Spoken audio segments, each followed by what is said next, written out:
Árleg hlutfallstala kostnaðar. Hvað kosta hlutirnir í raun og veru? Kannski segir verðmiðinn ekki allt. Árleg hlutfallstala kostnaðar segir okkur til að mynda hvað það kostar að kaupa strax og borga seinna.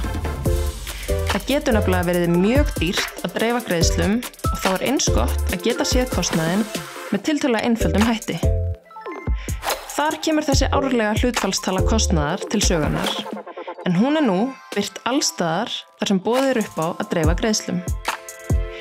Í stuttu máli allur kostnaður við lánið eða greiðsludreifinguna tekinn saman og birtur sem prósentukostnaður miðað við 1 ár. Útreikningarnir á bak við töluna eru reyndar mjög flóknir, en inni í henni geta til dæmis verið vextir, lántökugjald, greiðslugjald og fleira. Þó sagt sé að greiðsludreifingin sé vaxtalaus, getur hún samt verið ansi dýr. Prófaðu að kíkja á þessa tölu næst þegar þér boðið að dreifa greiðslum eða borga seinna. Það ekki ólíklegt að kostnaðurinn hlaupi á tugum prósenta á ári.